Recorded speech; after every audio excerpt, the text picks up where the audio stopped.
Bonjour à tous, bienvenue dans l'univers de l'invisible expliqué, un podcast qui part à la rencontre des professionnels côtoyant au quotidien le monde de l'invisible, pour œuvrer avec bienveillance et humilité vers une meilleure connaissance et compréhension de soi et du monde qui nous entoure. Qu'entend-on réellement par invisible ? Tout est-il vraiment si imperceptible, si mystérieux, si secret ? Que ne voulons-nous pas voir autour de nous et en nous au point de ne pas se connaître réellement et comprendre ce qui se passe à l'intérieur de nous ? Plonger avec l'invisible expliqué dans un univers qui, pendant longtemps et encore aujourd'hui, a été qualifié de sorcellerie, d'infondé, de superflu, d'imaginaire, pour les plus fragiles ou pour les fous. De quoi avons-nous si peur ? Décortiquons et démystifions ensemble le fonctionnement de ce monde qui est à la fois en nous et autour de nous. Partons à la découverte des mémoires cellulaires, de l'hypnose, des neurothérapies, des médecines ancestrales, des énergies et bien d'autres. Je vous souhaite à tous une très bonne écoute.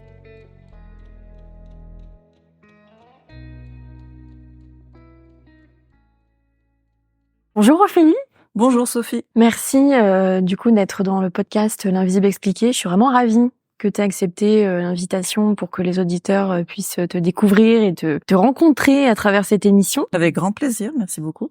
Merci à toi. Ce que je vais t'inviter à faire dans un premier temps, c'est du coup te présenter comme tu le souhaites, qui tu es, ce que tu fais aujourd'hui assez brièvement. Et puis ensuite, si tu veux bien, on reviendra un petit peu sur ton parcours avant ta vie d'aujourd'hui, qui tu étais, ce que tu faisais en fait, Oui, et d'accord. qu'est-ce qui t'a mené à ton activité aujourd'hui. Aujourd'hui, je suis thérapeute énergéticienne depuis quelques années, ça fait 4 ans, depuis 1 an professionnellement.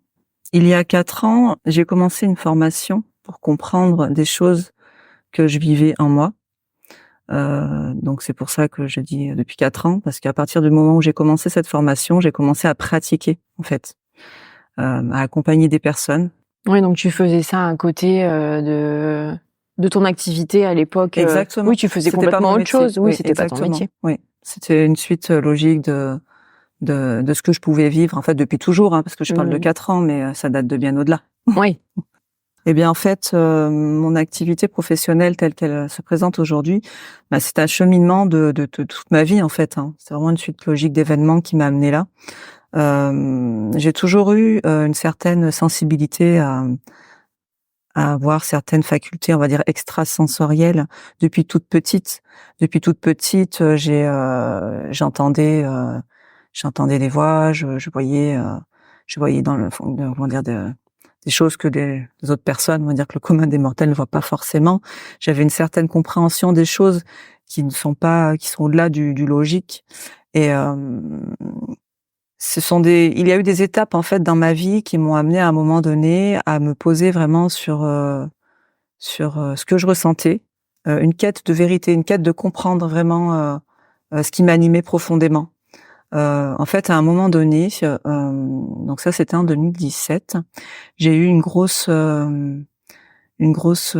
ouverture, on va dire ça, une grosse ouverture de cœur qui m'a fait changer en fait la vision de ma vie telle que je la comprenais jusqu'à aujourd'hui, telle que je la vivais, et qui m'a amené vers une très grande curiosité de la vie en fait, et une grosse quête de sens, d'avoir des réponses à des questions existentielles. Pour revenir un peu à mon enfance, lorsque j'étais enfant, j'ai eu très rapidement la compréhension ou l'impression ou l'intuition en tout cas que je n'étais pas seule. Qu'il y avait quelque chose qui se passait bien au-delà de moi, de ma petite personne, qui ne dépendait pas que de moi. Et c'est vrai que je me suis retrouvée souvent dans une posture de prière, en fait, dans des moments difficiles que je pouvais vivre dans mon petit être, d'enfant. Je demandais beaucoup à l'univers, je priais beaucoup.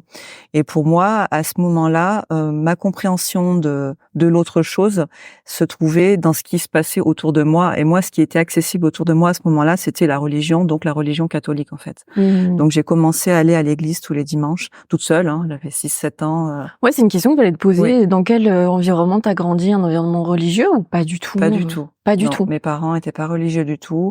Ma maman a eu un peu une éducation religieuse, mais elle était pas forcément, elle nous a pas transmis en fait la religion, mes frères et sœurs et moi. Et Et oui, donc j'avais cette curiosité-là.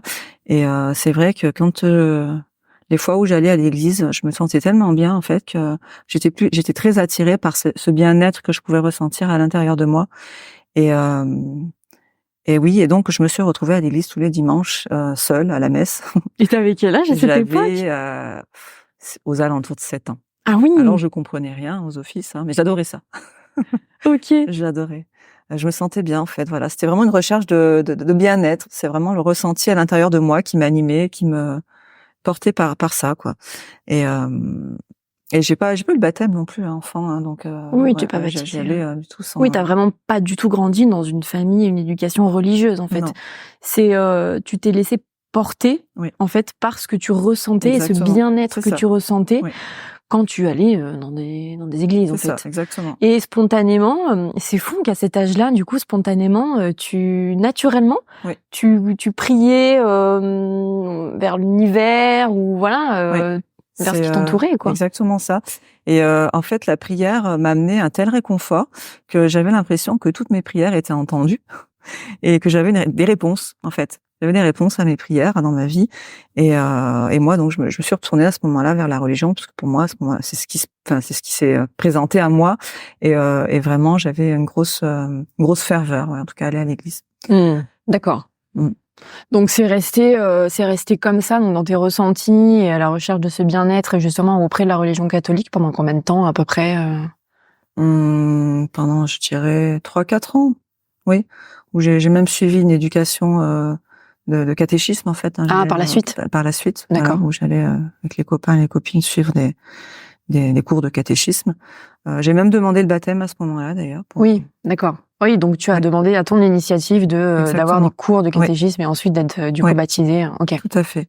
D'accord. Bon, ça n'a pas abouti parce qu'entre-temps, bon, j'ai un peu grandi, préadolescence, l'adolescence. Voilà, j'avais d'autres préoccupations, on va dire, je suis passée un peu à autre chose. Ok. Puis j'étais plus dans les souffrances que je pouvais avoir plus jeune, voilà, donc je me suis un peu laissée porter par les événements de la vie en sortant un peu de ce milieu de recherche et de vivre pleinement ma vie de ce qui se présentait de petite fille ou de préadolescente. D'accord.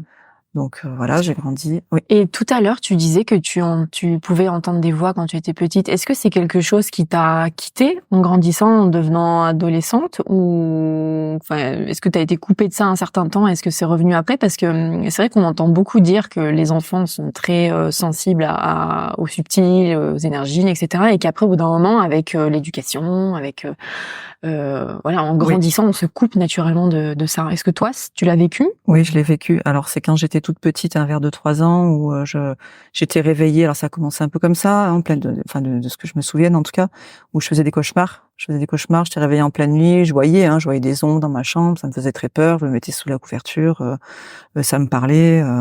Mais en fait, je demandais à chaque fois que ça s'arrête.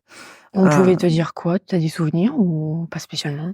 Je me rappelle pas vraiment. J'ai pas d'exemple concret à ce moment-là de ce qu'on pouvait me dire, mais pour moi c'était effrayant en fait. Ça me faisait peur. Oui, ça te faisait peur. Ça me faisait peur. Tu voulais pas. Et je voulais pas. Et je me rappelle une fois où j'ai demandé très fortement à ce que ça s'arrête. Et j'ai même encore la vision de cet homme là qui vient s'asseoir au pied de mon lit et puis qui me caresse le visage et puis qui m'amène un grand je ressens comme une grande énergie de soutien. Et à partir de ce moment-là, j'ai pas le souvenir en fait que ça avait perduré. Alors est-ce que ça a déclenché le fait que une sorte de protection qui m'a un peu coupée de tout ça. Après il y a eu d'autres événements aussi où j'avais des épisodes où pareil, ça c'est des choses je m'en suis rappelé il y a pas si longtemps que ça en fait, c'est vrai que j'avais tout coupé et là j'ai eu le souvenir récemment de lorsque pareil j'étais je sais pas, je vais avoir 4-5 ans où en fait clairement la nuit, j'avais mon esprit, mon âme qui quittait mon corps en fait, où je me voyais flotter dans ma maison, je me baladais dans la maison et je voyais les choses, les personnes s'animer quoi. Je me rappelle de ma maman, mon beau-père qui s'animaient dans la maison et là je les voyais, j'essayais de leur parler, ils m'entendaient pas. Oui, tu faisais des sorties de corps. Je faisais des sorties de corps, enfant. D'accord. Donc, ok. Oui, sans même chercher à 5 ans, on cherche pas à faire des sorties de corps. Et non, il y avait pas du tout de recherche de quoi que ce soit. C'était en moi. Et en fait, le matin, quand je me réveillais au petit matin, donc j'avais ce souvenir-là. Et pour moi, c'était tellement quelque chose d'improbable que c'est vrai qu'à ce moment-là, j'en parlais pas. Je disais mais qui est-ce qui va me croire en fait? Qui est-ce qui va croire un truc pareil? Donc, mais Comment tu arrives à faire la différence entre les sorties de corps à cet âge-là? Est-ce que tu fais la différence ou pas entre sortie de corps et un rêve? C'est vrai qu'au réveil, j'avais le doute. Ouais, au réveil. Parce que quand ma conscience revenait en moi, en fait, c'est comme si tout ce que je pouvais percevoir était remis en doute. Alors qu'au moment même où je le vivais, j'avais l'impression que c'était quelque chose de naturel. Donc il y avait un peu cette ambivalence. Eh oui. D'accord. Oui. Ok. Oui, et puis à 5 ans, Entre le en fait, fait tu de savais dire... même pas ce que tu vivais. Mais non, donc, mais pour moi, c'était en moi, c'était naturel. En fait, je me posais pas tellement la question, quoi. Ouais. Mais effectivement, j'avais quand même la conscience que de parler de ce genre de choses, ce serait pas compris, ou ça allait être moqué, en fait. Donc pour moi, c'était pas, je pense, avec la vision d'un enfant, c'est un peu différent de la vision d'un adulte où on n'a pas encore vraiment l'esprit cartésien de se dire de ce qui est réel, de ce qui ne l'est pas, de l'invisible, tout ça. Donc pour moi, c'était en moi, c'était naturel, mais en même temps, et puis il y a aussi le fait que j'ai quand même grandi dans une famille ouverte, hein, mais on n'était pas tellement tendus les enfants, on n'avait pas forcément la parole non plus. Donc ça coulait pas de source de parler de ses ressentis, de ses émotions, de l'intérieur, en fait, de l'intériorité. D'accord. Parce que j'avais aussi une vie très riche à l'intérieur. Et pour moi, j'avais beaucoup d'amis invisibles, mais c'était mon petit jardin à moi, en fait, et je parlais pas de ce que je ressentais. Oui, tu en parlais Donc pas. je pense que ça en faisait partie aussi. Et donc du coup, tu avances dans la vie avec ça, et donc l'adolescence, vie de jeune femme adulte. Tout à fait, oui. Est-ce que du coup, donc à ce moment-là, donc c'est toujours en toi, mais tu penses pas du tout à en faire quelque chose de concret ou professionnel, pas du tout, tu t'orientes. Pas du tout. Absolument pas. J'étais pas du tout. J'ai commencé ma vie active. J'ai commencé à travailler lorsque j'avais 20 ans. Des petits boulots en industrie à l'époque, hein, et puis à un moment donné, j'ai été embauchée dans une entreprise dans laquelle j'ai travaillé pendant 12 ans. Donc j'étais assistante commerciale, assistante de gestion, j'ai tenu différents postes. Voilà, puis je suis devenue maman de 3 enfants, je me suis mariée. Donc à ce moment-là, c'est vrai que c'est un aspect qui m'a un peu quittée. Oui, ça m'a un peu quittée. J'étais vraiment dans la vie, on va dire tangible, en fait, de ma vie, de ce que je pouvais vivre de maman et de mon travail. Et Oui, tu étais dans le faire. Dans le faire, exactement. J'étais dans le faire. T'étais pas dans l'être. J'avais plus de temps pour moi aussi, donc Bah j'étais très dans le faire à ce moment-là. Mais tout en ayant quand même cet attrait pour les églises, où toutes les fois, je me rappelle, où je me rendais dans des églises à l'occasion de mariage, d'enterrement, enfin de tout ce qu'on peut vivre dans une église. Hein. J'avais quand même ce profond bien-être qui m'appelait.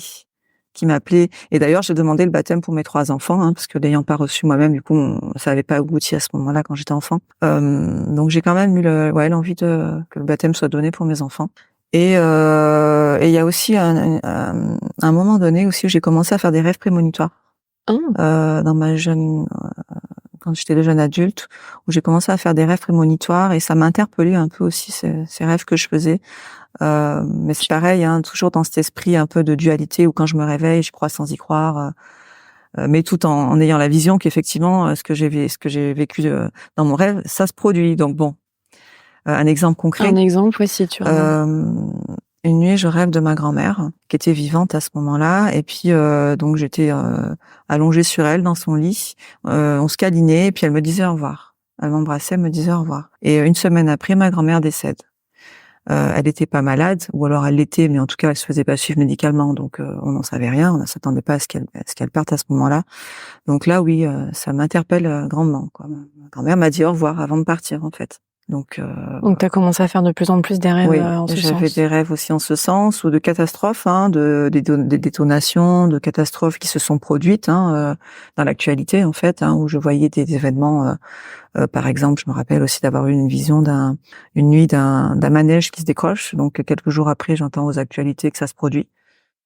Mais bon, j'ai toujours mon esprit cartésien qui revient à la charge. Oui, mais non, coïncidence, etc. Blablabla. Et puis ça s'est produit maintes et maintes fois. Hein, tu peux pas faire le lien, en fait. Ouais, à ce moment-là, non. Je fais pas forcément le lien. Je reviens à la charge de ma vie de tous les jours. Tu laisses couler, je laisse couler, voilà. Donc je demande le baptême pour mes 3 enfants, et ma dernière, quand je demande le baptême pour elle, en fait, j'ai l'élan de le demander pour moi à ce moment-là. Ça m'appelle grandement. Donc à ce moment-là, donc j'ai quitté mon poste d'assistante commerciale en entreprise, et je deviens assistante maternelle. Je deviens assistante maternelle parce que c'est pareil, j'avais besoin à ce moment-là de relations humaines, et puis d'être présente aussi pour mes enfants également, et l'appel à m'occuper d'enfants, parce que je me suis découvert une grande passion pour les enfants quand je suis devenue maman, et j'avais aussi très envie de m'en faire mon métier à ce moment-là, donc je deviens assistante maternelle et j'accompagne des familles et des enfants. Donc je demande le baptême pour moi, donc me voici partie pour un chemin de parcours, de préparation au catéchuménat. Catéchuménat, c'est le baptême des adultes, qui dure 2 ans. 2 ans, avec une préparation, donc une réunion en fait de préparation de baptême qui a lieu chaque mois avec une équipe qui me prépare une éducation en fait à la religion, et puis le sens qu'on y donne. Donc c'est vrai qu'à ce moment-là, j'étais vraiment portée, mais sans plus. J'avais pas forcément, je voyais plus ça comme une contrainte au final d'aller à ces réunions, malgré que je passe de très bons moments. Et malgré que ce soit ton initiative, au final, ce que tu ressens n'est pas forcément ce à quoi tu t'attendais. Pas forcément. Ouais. Ça m'appelle, mais voilà, Sans plus, pas quoi. plus que ça. Ouais. Okay. Mais je suis mon parcours. Ouais. Je fais de très belles rencontres, et voilà, et c'est chouette. Mais en fait, il se passe quelque chose à un moment donné qui va clairement changer ma vie. À l'occasion d'une office où l'évêque du diocèse regroupe tous les candidats au baptême adultes de l'année.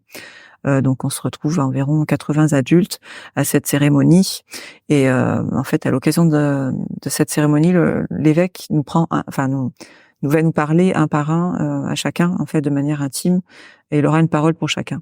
Donc moi à ce moment-là, il s'est vraiment passé quelque chose. Alors peut-être qu'il a eu une parole pour tous, peu importe, mais en tout cas moi ça m'a vraiment touché au cœur très profondément. Et à ce moment-là, il s'est passé quelque chose qui m'a happée en fait, qui m'a fait tomber par terre et pleurer à chaudes larmes, et me voici dans un grand bain de larmes, de béatitude, de joie, que je pourrais même pas expliquer tellement ça a été fort en moi, en fait. D'accord. C'est un peu comme si on m'avait ouvert le cœur, on m'avait ouvert les yeux. Tout a changé à partir de ce moment-là, en fait. Et naît une profonde gratitude pour la vie, pour ce que je vis, en fait, pour chaque jour qui se lève. Une espèce de connexion qui se produit en moi avec les gens, avec la nature, avec vraiment où je ressens. C'est même compliqué à expliquer en fait avec des mots, tellement c'est profond en moi. Et ça s'est passé donc au moment où à ce moment-là. À ce moment-là où il a prononcé ces paroles. C'est ça, exactement. Comme si il te donnait la clé de quelque chose qui n'était pas encore activé en toi. Une initiation de quelque chose pour moi qui vient me toucher en fait, qui vient me toucher au cœur profondément. Voilà. C'est comme si en fait tout jusqu'à avant ça se préparait pour en arriver à ce moment-là. Et là en fait, donc je dis ça, mais à côté, j'ai aussi ma petite personne, mon petit mental qui revient au galop, qui cherche à comprendre en fait. Mais qu'est-ce qui se passe en fait? Qu'est-ce qui m'arrive? Je deviens folle, qu'est-ce qui m'arrive? Parce que là c'est pareil, je commence à comprendre plein de choses. J'arrive à lire à travers les lignes de plein d'événements en fait, de rencontres que je peux avoir. Je comprends ce qui n'est pas dit, je comprends un peu comme si j'avais une compréhension de l'invisible en fait. C'est un peu bizarre dit comme ça, mais oui, je commence à lire en fait dans les gens, je commence à me connecter aux animaux, à la nature, quelque chose de palpable que je ressens dans mon corps, mais que je peux pas expliquer en fait. Oui. Donc là, un besoin de comprendre. Donc là, je commence à chercher en fait déjà si je suis pas folle, s'il y a d'autres personnes qui ont vécu un peu la même chose que moi. Donc je commence à lire énormément de témoignages. Donc comme pour moi à ce moment-là, ça se passait à l'église, des témoignages de personnes qui ont vécu des conversions comme ça du jour au lendemain. Donc je ressens des similitudes dans ce que certaines personnes ont vécu. Et puis je m'intéresse aux saints aussi également, aux grands saints, à ce qu'ils ont vécu. Et là pareil, énormément de choses qui me touchent, qui me parlent. Dans le vécu qu'ils ont pu avoir, tout en ayant une certaine dissonance entre les choses que je peux vivre à l'intérieur de moi et ce que j'entends. C'est-à-dire, j'ai pas forcément la compréhension mentale de ce que je vis au moment où je le vis, mais je sais que c'est là. Et ce que j'entends, il se trouve que c'est ça, que c'est à l'église à ce moment-là, ça résonne pas en moi en fait. J'arrive pas à avoir des éléments de réponse de ce que je vis. Donc là, j'ai une curiosité qui naît. Donc j'ai besoin aussi, j'ai une espèce de lien qui s'est créé avec le Christ. Voilà, je le dis avec Jésus-Christ à ce moment-là.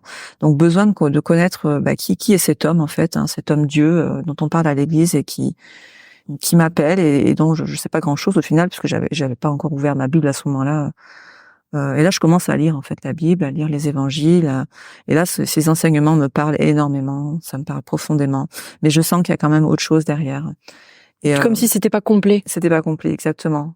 Pour moi, il y a quelque chose qui est limité dans ce que je peux, D'accord. dans ce que je lis, dans ce que je vois, dans ce que je perçois. Il y a peut-être quelque chose de trop mental dans ce que tu trop lis. mental, c'est trop, oui, c'est ça, de trop limité, trop mental. Trop limité, ouais. Et qui pour moi va au-delà même en fait de toutes ces compréhensions là. Et je me rappelle d'une fois d'être partie en vacances dans le sud de la France, dans un temple bouddhiste. On avait visité avec mon ex-mari et mes enfants un temple bouddhiste. Et là, donc on s'était offert une initiation à la méditation. Curiosité de vivre ça, et puis ça allait aussi un peu avec l'esprit de ce temple. Tu avais déjà médité avant ou pas du tout? Non, Non. je priais, mais pour moi, je faisais pas trop la différence entre prier, mais enfin, j'appelais pas ça de la méditation en tout cas, donc non, j'avais jamais médité. Et là, nous voici partis pour une initiation à la méditation, pleine conscience dans ce temple-là. Et là, je reçois cette vague d'amour que j'ai reçue à l'église, puissance 1000. À nouveau, mais puissance 1000. Mais puissance 1000. Et là, je me dis, waouh, mais en fait, c'est quoi ce truc? C'est quoi ce truc? Et ça se passe ailleurs que dans une église. Oui. Donc voilà, donc là, ça me scotche un peu, et puis. Donc c'est peut-être à partir de là que tu vas commencer à te dire que ok, tout ce que tu ressens, c'est peut-être pas forcément lié au lieu, à la religion chrétienne, aux églises, quoi. Oui. C'est aussi, ça touche plein d'autres endroits. Ça se passe ailleurs. Ça se passe ailleurs. Et en fait, je me rends compte que ça, je le reçois dans la forêt. Je commence à marcher. Je me suis découvert une grande passion pour la marche pendant l'épisode Covid. Donc là, je commence à marcher, à découvrir un peu les sentiers autour de chez moi dans la campagne. On a eu le temps. Et là, on a eu le temps. Il faisait beau, et puis en plein ça, on a eu le temps. Et là, je me découvre pareil, une espèce de connexion avec les arbres, avec la nature. Je reçois ces vagues d'énergie en contact de ce qui m'entoure, du soleil, pareil, l'inexplicable mais que je ressens là. Et avec des gens aussi, avec certaines personnes, avec certaines rencontres. Et en fait, clairement, je me dis, mais en fait, il y a quelque chose qui m'anime, qui est bien au-delà de ce que je peux imaginer et qui est au-delà des croyances même, en fait. Et à partir de ce moment-là, c'est un peu comme si le champ des possibles, à partir du moment où j'aimais la possibilité que c'est partout, que c'est en moi et que c'est partout, que c'est en chacun, là, j'ouvre une porte aussi, en fait. Une porte un peu comme si j'ouvrais le champ des possibles à l'infini, en fait. Et là, pareil, dans ma petite quête, je continue à lire des choses et je découvre le terme énergie. À savoir qu'il y a peut-être 5-6 ans en arrière, pour moi, l'énergie, c'était l'électricité, le gaz. Oui. Donc voilà, donc là, je découvre énergie, chakra, alors je commence un peu à me renseigner sur ces sujets-là. Et là, ça me parle énormément. Parce que ça vient toucher à des points en moi où je ressens des choses. Et là, il y a des mots qui sont mis dessus, en fait. Donc là, on me parle aussi pareil, je découvre l'énergie de vie, l'énergie de Kundalini. C'est des choses qui me parlent et qui m'appellent, en fait. Et là, je me dis, en fait, mais en même temps, je lis tellement de choses. Il y a tellement de sujets, tellement d'auteurs qui vont parcourir ces sujets-là. Il y a des choses qui se rejoignent. Il y a des choses qui se contredisent un peu. Donc je me sens un peu perdue en fait dans ma caisse dans le feu d'informations. Voilà, trop d'informations. Et j'arrive pas à tout saisir parce que c'est pareil. J'ai une grande curiosité pour les personnes qui font des IME, des expériences de mort imminente. C'est pareil, je me dis, mais il se passe tellement de choses qui va au-delà de ce qu'on peut imaginer, pourtant qui sont expérimentées par des personnes. J'ai cette curiosité-là. J'ai la curiosité aussi de la médiumnité. Là, ça m'appelle. Je me dis, mais peut-être que je suis médium, en fait. Enfin, je vois des similitudes entre ce que je lis de certaines personnes et des expériences que j'ai vécues. Donc ça fait un mélange de plein de choses, en fait. Ouais. Et ok. Ouais. Donc là, je me dis, le meilleur, en fait, moyen d'essayer de comprendre ce que je vis, c'est de me former, en fait. De me former. Parce que c'est pareil, j'ai expérimenté aussi des séances de Reiki avec des thérapeutes. Et là, c'est pareil, je ressens énormément de choses dans mon corps. Je me dis, mais il se passe plein de trucs, quoi. Mais qu'est-ce qui se passe, en fait? Donc voilà, donc je me forme. Je commence à me former à la thérapie énergétique. Ok. Donc je trouve un super thérapeute qui propose des formations pas très loin de chez moi, en plus à prix abordable et sur des week-ends comme par hasard, alors que j'avais pas du tout le temps à ce moment-là d'envisager ça, mais tout se présente bien. Donc là, je commence cette formation-là qui se passe sur 3 années, donc super parce que je cherchais aussi un peu une formation sur un peu du long terme Oui. pour cheminer avec, en fait. Hein. C'est tout un cheminement qui s'est fait en moi avec cette Oui, formation. prendre ton temps. Prendre mon temps et puis c'est d'expérimenter.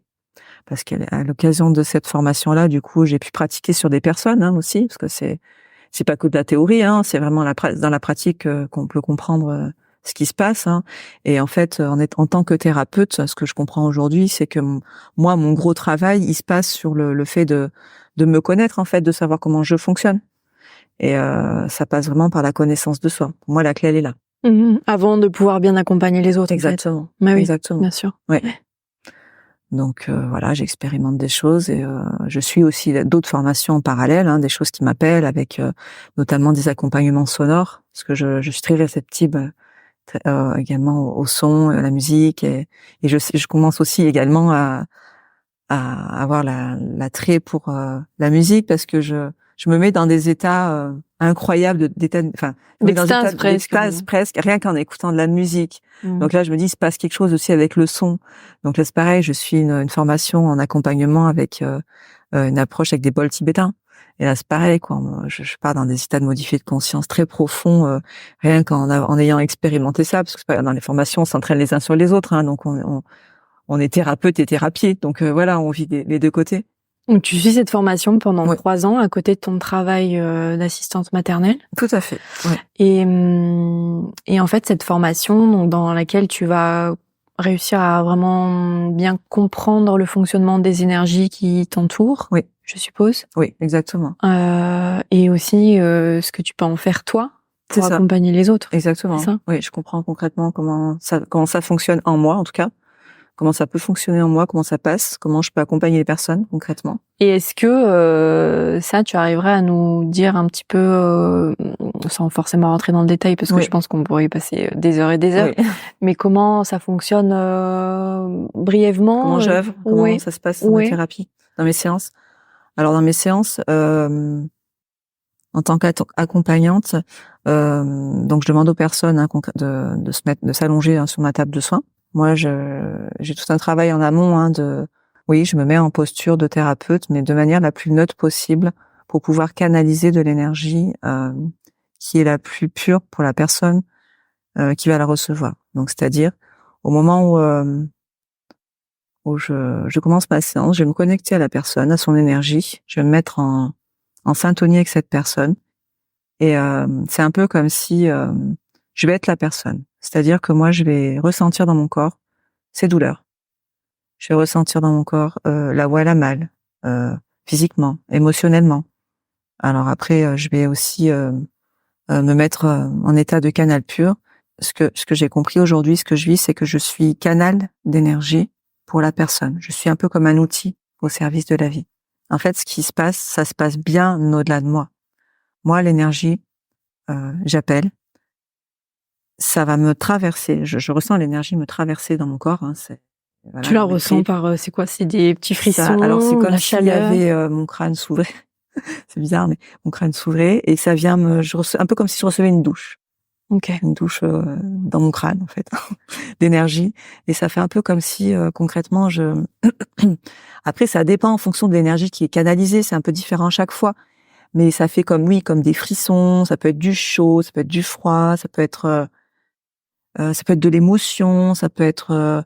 En fait, l'énergie, elle vient aussi libérer la personne en fonction de ce qu'elle a besoin de libérer à l'instant T où elle vient me voir.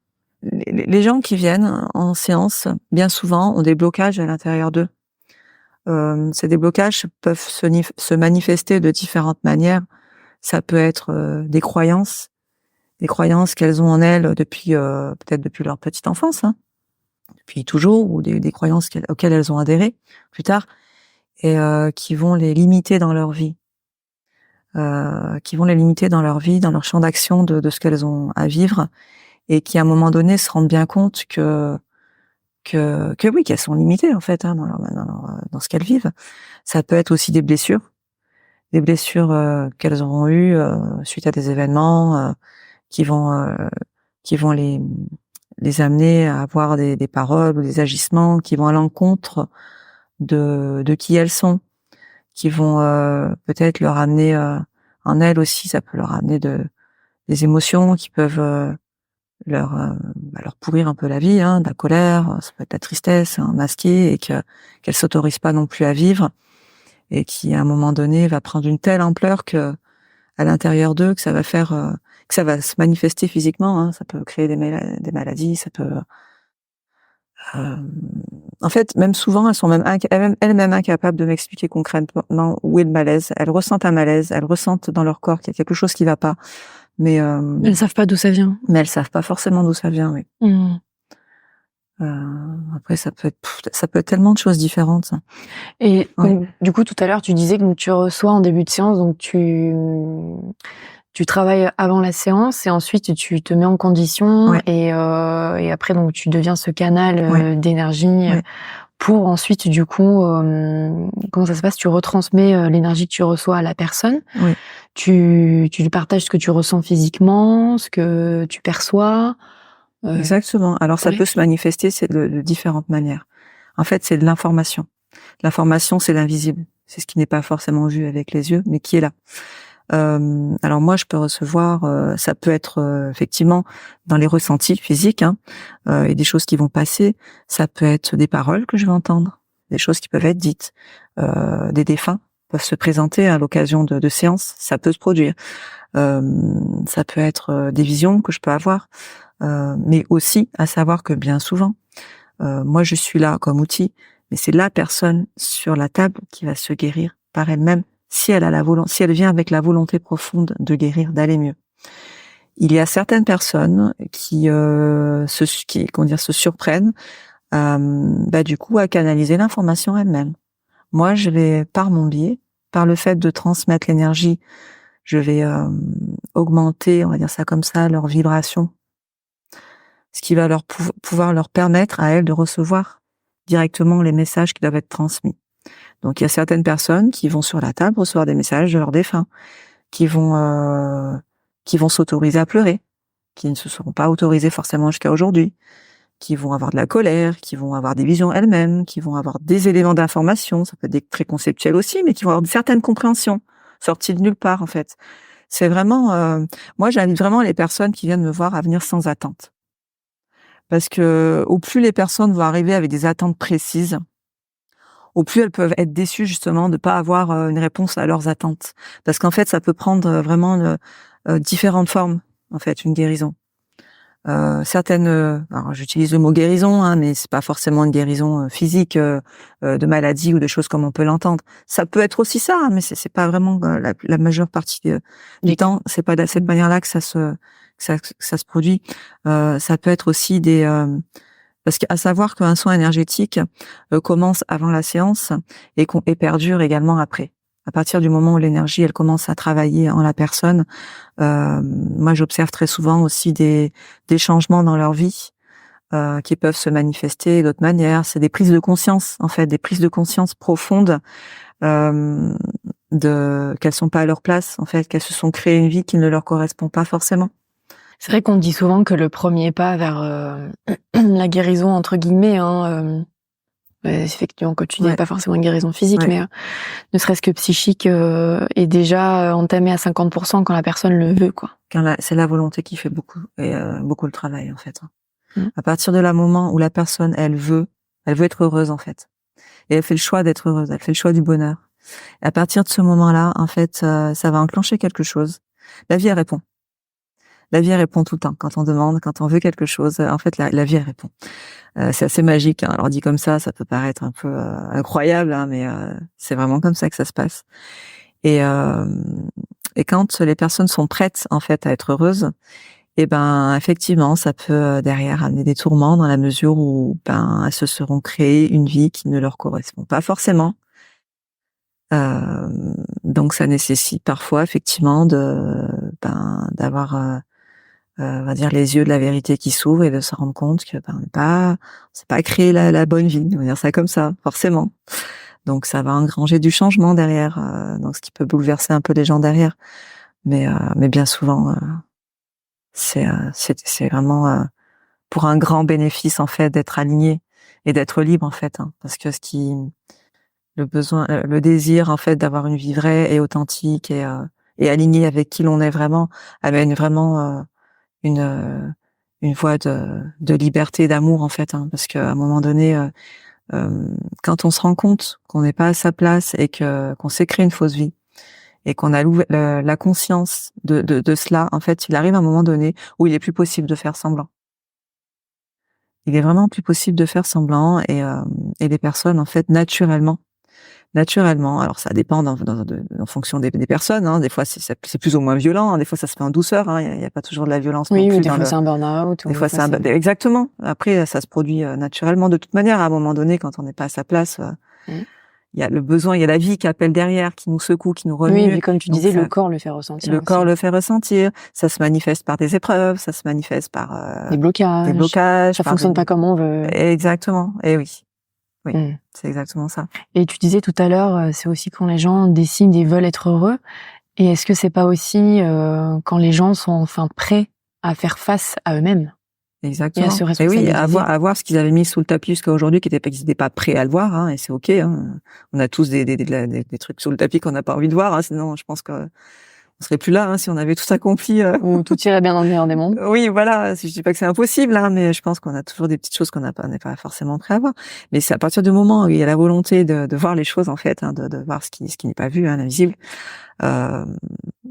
Et ben on se met en posture d'accueil, d'ouverture de conscience, de voir en fait, hein, de voir là où on se mentait, de voir ce qui nous faisait du mal, de voir à quel point on se négligeait, de voir des parts de nous de souffrance en fait, hein, ou d'anesthésie, hein, parce que bien souvent aussi on se crée une barrière un peu comme une muraille autour de nous qui nous permet de plus ressentir, parce que la plupart des gens, c'est comme ça que ça se manifeste aussi, hein, où ils s'anesthésient en fait de ce qui les anime profondément à ne plus ressentir rien du tout en fait. Il y a certaines personnes qui ne ressentent plus l'émotion, qui ne ressentent plus leur corps, voilà, qui sont animées uniquement par ce qui se passe dans leur esprit en fait, dans leur tête, et pour moi c'est la mort.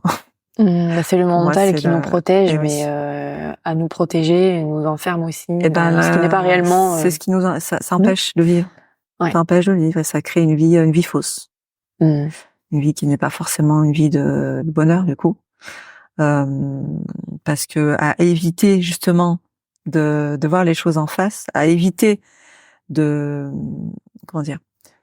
en pensant s'éviter de la souffrance, on se crée une certaine anesthésie des choses, mais qui du coup nous met en face d'une vie qui nous correspond pas forcément en fait, parce que à s'empêcher même de vivre le bonheur, hein, à créer une vie on va dire futile, où on croit que le bonheur se trouve dans le fait de posséder des choses, et qu'à un moment donné on se rend bien compte que c'est un faux bonheur, parce que c'est limité, hein. C'est qu'à un moment donné, quand on pose tout son bonheur à l'extérieur de soi, on n'est pas comblé à l'intérieur. Et à un moment donné, la vie nous montre bien ça. C'est ça, et puis je pense qu'on répond aussi tous dans une première partie de notre vie à des attentes et à des normes sociales, à des attentes familiales. Exactement, c'est un conditionnement. C'est un conditionnement, et ce qui est normal entre guillemets, parce qu'on grandit en tant qu'enfant, on veut faire plaisir à ses parents. Exactement. Dans la majorité des cas, il y a toujours des exceptions évidemment. Du coup, on grandit comme ça, et c'est vrai que la prise de conscience est aussi essentielle si on veut en fait pleinement se réaliser, comme tu disais. Oui. Alors vu de l'extérieur, c'est vrai que ça paraît facile et évident comme ça, mais à le vivre en fait, c'est tellement excitant en fait. À un moment donné, quand on se crée une vie qui est alignée avec qui l'on est, parce qu'à un moment donné, en fait, quand on est prêt à vivre une vie vraie, il se passe quelque chose qui nous permet de prendre du recul avec le regard des autres, avec le mensonge. On s'autorise à être soi, en fait. Avec les attentes aussi. Avec les attentes. Des autres. Et oui. Ouais. Oui. Et pour revenir à tes soins, du coup, donc tu peux, est-ce que tu arrives à canaliser parfois des mémoires de tes patients qui viennent te voir? Parce que par exemple, on parle de blocage ou de croyances, mais qui parfois viennent de très très loin et dont on ne se souvient même pas. Tout à fait. Alors moi, dans mon approche, parfois j'ai des informations mentales pour la personne. Bien souvent, j'en ai pas. C'est-à-dire que, en fait, ce que j'ai compris aujourd'hui, c'est qu'une libération de blocage ne passe pas par le mental. Souvent, les gens, en pensant comprendre avec leur mental la raison de leur souffrance, vont penser pouvoir s'en sortir en fait et s'en libérer. Mais c'est faux. C'est-à-dire que le mental a besoin d'être alimenté constamment. Il a tellement peur de disparaître que il y a une espèce d'auto-alimentation du mental qui fait qu'il va chercher toujours à s'accrocher à quelque chose. Donc, quand il y a une raison mentale à un blocage et que il est possible de voir effectivement, ça arrive, pour quelle raison, qu'est-ce qui a fait qu'à un moment donné je me suis créé cette difficulté-là dans ma vie. Alors oui, on va pointer peut-être la petite enfance, qui s'est passé ci, qui s'est passé là, papa, maman. Mais à donner ce genre d'informations, le mental, il va s'accaparer de cette information-là et il va se dédouaner quelque part de se dire en fait c'est pas de ma faute ce qui se passe. Je suis un peu une victime dans l'histoire. C'est papa, c'est maman, je suis pour rien. Et disons que ça va créer comme d'autres programmes autour de cette cause-là, et ça va pas forcément aider la personne à s'en libérer en fait.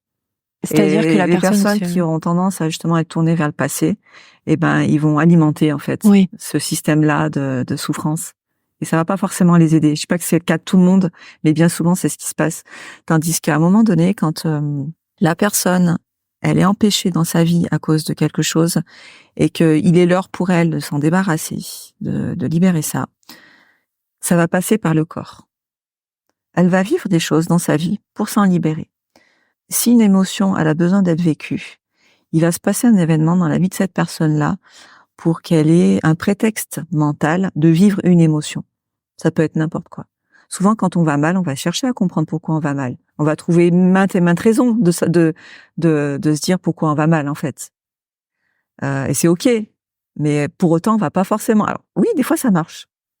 Mais dans la majeure partie des cas, ça marche pas.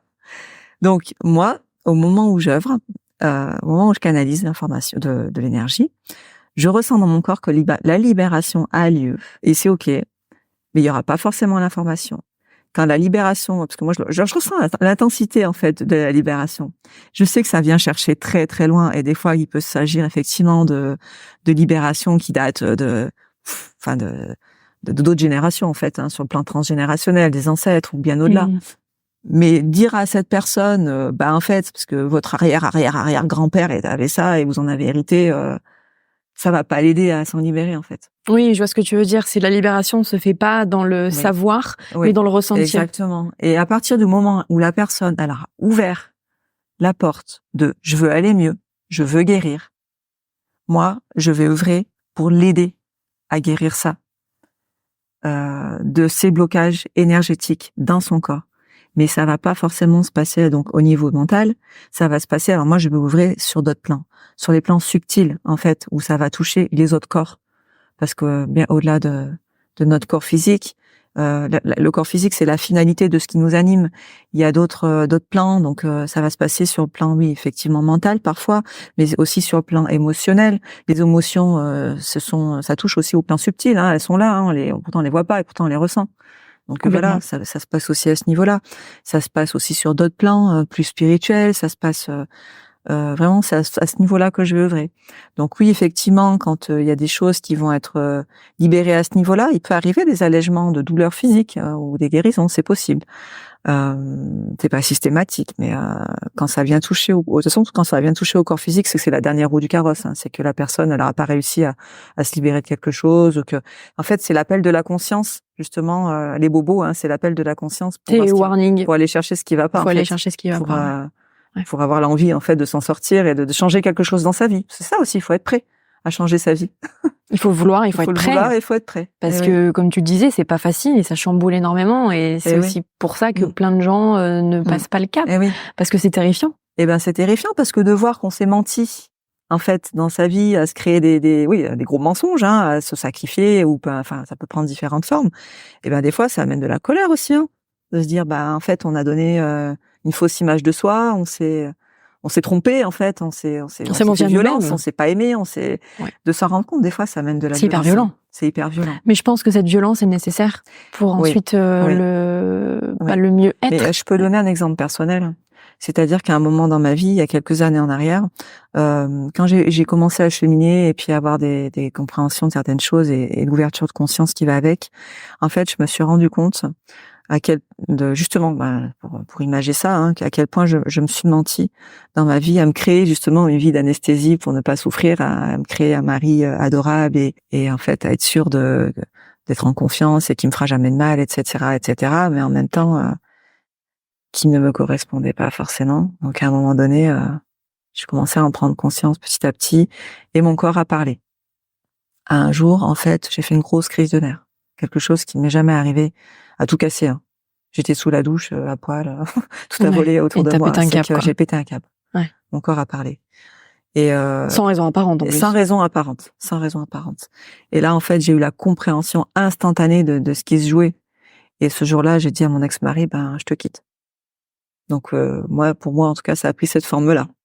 C'est pas systématique, mais c'est-à-dire que moi, c'était tellement en désaccord. Ma profonde vérité était tellement en désaccord entre de ce que j'étais profondément et ce que la vie que je m'étais créée en fait que c'était plus possible. C'était presque une question de vie ou de mort en fait.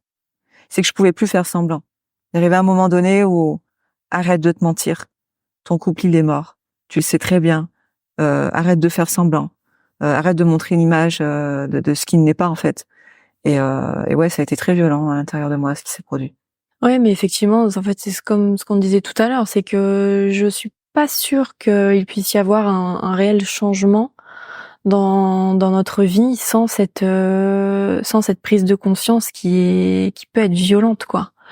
Parce que comme dans tout chamboulement hyper profond et intense, c'est là qu'on va vraiment se chercher soi. Exactement, c'est être face à soi-même en fait. C'est l'appel, il est là aussi, c'est se voir. C'est qu'à un moment donné, on peut s'affairer à faire plein de choses. Là, on est dans la fuite aussi, c'est qu'on prend pas le temps. Pourquoi j'ai jamais le temps pour moi en fait? Pourquoi j'ai jamais le temps pour moi? Parce que j'ai pas envie d'être face à moi-même. Pourquoi j'ai pas envie d'être face à moi-même? Parce que j'ai pas envie de voir à quel point je me suis menti. En fait. Donc oui, ça coule pas de source. C'est pas évident.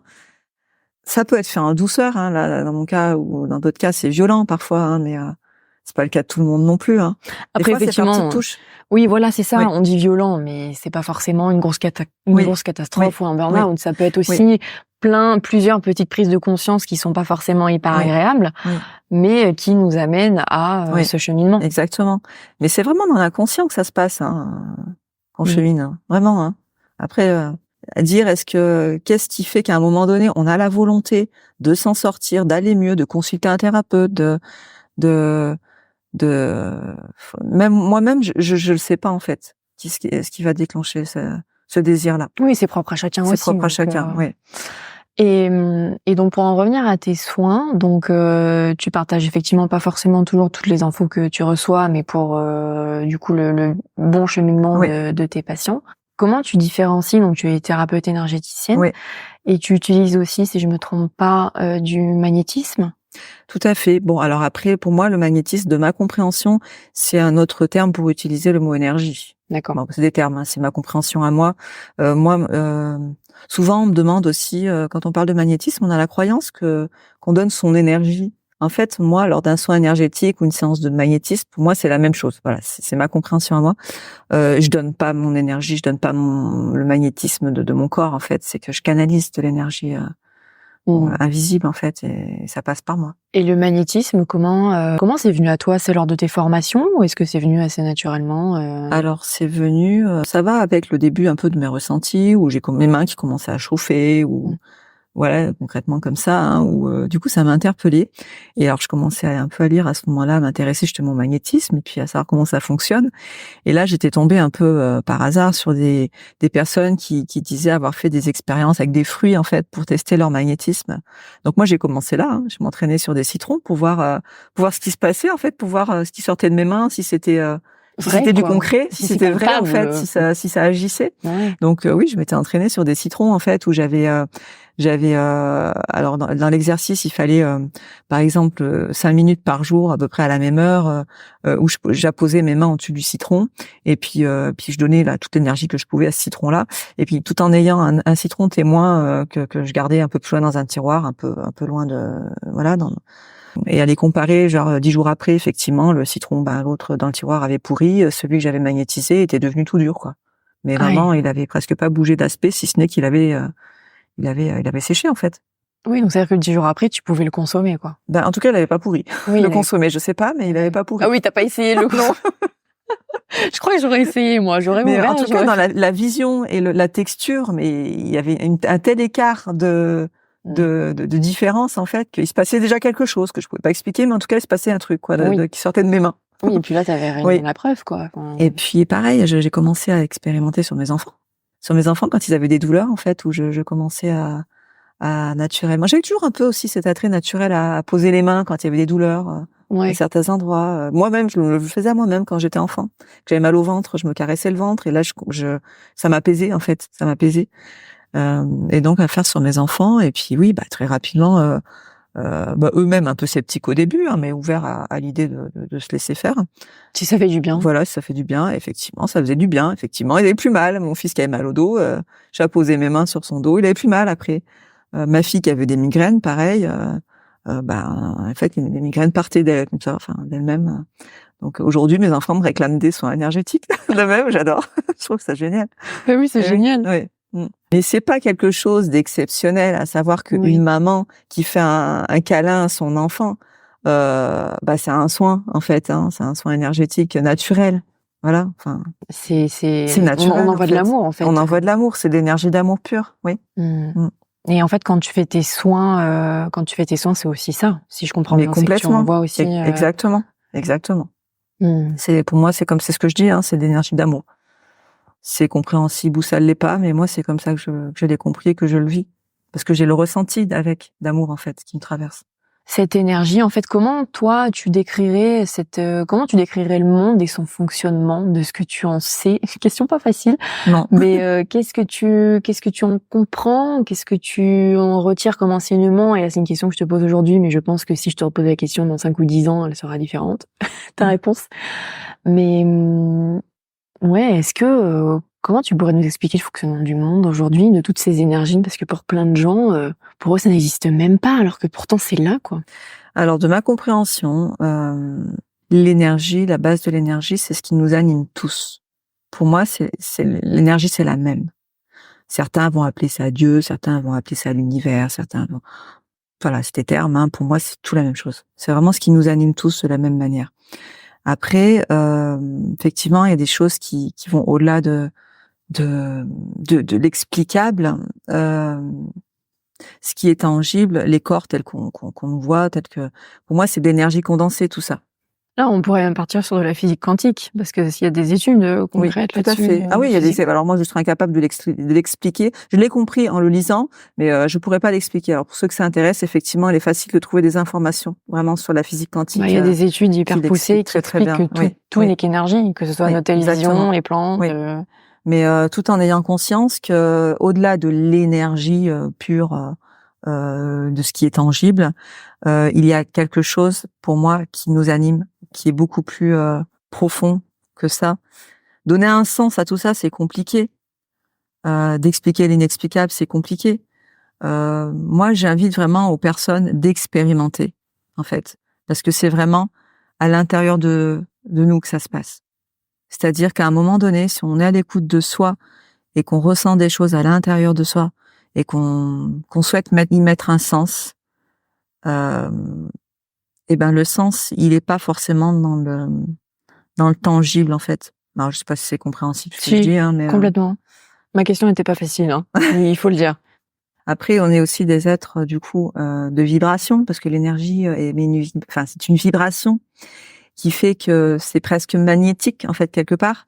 On vibre tout vibre à des fréquences différentes et on va se mettre en cohérence avec l'énergie avec laquelle on vibre en fait quelque part. Donc on va forcément avoir une réponse de ce en quoi l'on croit Donc, si la personne, elle fait évoluer ses croyances, elle est ouverte au fait que la croyance qu'elle a aujourd'hui, demain sera peut-être plus la même. Il y a des choses qui vont se passer dans sa vie pour l'amener à d'autres croyances. Mais La comme vie, elle va toi, répondre. concrètement, dans le parcours que tu nous racontais, Oui, au début, exactement. tu as été vers la religion chrétienne et en fait, au final, tu as complètement étendu ton scope, si Oui. je puis dire, Oui. à une ouverture beaucoup plus grande que, en fait, dis-moi si je me trompe, mais moi, ce que j'en retiens et ce que je comprends, c'est que les religions sont en fait la concrétisation peut-être du mental humain. Exactement. Pour nous amener vers la spiritualité et vers tout ce qui est énergie. C'est exactement ça. C'est la manière de vivre sa spiritualité, on va dire. L'humain a besoin effectivement de se créer un cadre, hein, comme pour tout en fait. On a besoin de cadre, on a besoin de. Oui. Ouais. Donc pour moi, la religion, c'est là que ça se passe. Hein. Pourquoi il y a autant de religions différentes? Parce qu'on est tellement différents. On est à des endroits différents de la terre. On a des cultures différentes. On est élevé de différentes manières. Et en fonction de là où on vit, effectivement, il y a des croyances qui vont naître de comment, en fonction de comment on a été élevé et de l'histoire qui va avec. Et pour moi, c'est des outils un peu aussi pour manifester en fait la spiritualité. Oui, mais tout en ayant la compréhension qu'en fait, il n'y a pas une vérité. Moi, c'est quelque chose que j'ai compris aussi, et aujourd'hui, je me méfie même presque en fait des personnes qui disent détenir la vérité, parce que pour moi, il y a autant de vérité qu'il y a d'êtres humains en fait. Il y a tellement de cas de vécu, tellement de. Alors peut-être qu'il y a des grands concepts effectivement de énergétique, en fonction de, comme je disais, des vibrations tout à l'heure, où il y en a qui parlent d'abondance, enfin de loi de cause à effet. Il y a aussi des lois aussi comme ça effectivement. La loi de cause à effet, c'est énergétique aussi. C'est l'énergie qui répond donc à une vibration. Donc enfin voilà, pour moi c'est ça. Donc oui, il y a des grandes lois comme ça. Ça c'est pareil. J'invite vraiment les auditeurs à s'il y a un attrait pour ça, à se documenter, à se renseigner. Il y a des ouvrages qui sont écrits là-dessus, qui sont très bien expliqués en fait, où on peut comprendre des choses. Quand on a la curiosité, ça vaut vraiment le coup d'aller chercher des informations pour essayer de comprendre, parce que les explications on les a en fait. Ouais.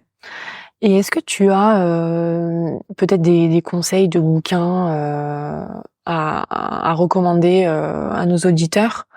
Des bouquins qui t'ont peut-être marqué? Alors moi, le premier qui me vient en tête, c'est le pouvoir de l'instant présent de Eckhart Tolle, qui pour moi a été une grande. Il y a beaucoup de clés de compréhension du fait que en fait on crée notre vie, de comment on crée notre vie dans l'espace, comment on dit, spatio-temporel, enfin dans la spatio-temporalité des événements qu'on vit en fait. J'ai eu beaucoup de compréhension à travers ce bouquin, à travers ce livre, donc et sur aussi la souffrance, comment se manifeste la souffrance dans notre vie, pourquoi, ce que ça va appeler derrière, nos schémas de fonctionnement inconscients. Enfin, oui, en tout cas, j'ai compris pas mal de choses à travers ce livre-là. Après, il y en a plusieurs, j'en ai pas forcément en tête, mais j'ai compris aussi beaucoup de principes avec des livres de Anne Givaudan. Voilà, Anne Givaudan explique beaucoup l'invisible aussi à sa manière et de ce qu'elle a expérimenté elle personnellement. Donc, si pareil, il y a des choses qui peuvent être comprises à travers ses écrits. Voilà. Anne Givaudan elle est aussi énergéticienne? Alors, elle est aussi énergéticienne, pardon. C'est une médium qui navigue sur plein de plans de conscience. Enfin, elle est allée chercher des informations. Elle a eu des informations qui sont venues à elle de plusieurs manières, et elle explique très bien. Voilà. Ok. Merci Ophélie. Avec grand plaisir, Sophie. Merci beaucoup. Pour ce partage, c'était passionnant. Merci. C'était passionnant. Donc je te remercie pour tout ce que tu nous as transmis. Et puis à très vite, peut-être dans une prochaine émission. Oui, avec grand plaisir, Sophie. Merci beaucoup. Avec grand plaisir. Merci Ophélie. Merci pour votre écoute. J'espère que cet épisode vous aura plu et appris de nouvelles choses. Si vous souhaitez témoigner d'une histoire personnelle ou de votre parcours professionnel en lien avec ce podcast, n'hésitez surtout pas à m'écrire sur l'invisibleexpliqué.podcast@gmail.com. L'adresse est en description. Si vous souhaitez également me soutenir, je vous invite à laisser un commentaire, à liker et surtout à partager ce podcast. C'est le meilleur moyen de le faire grandir et pour ça, je vous en remercie. À très vite dans un prochain épisode.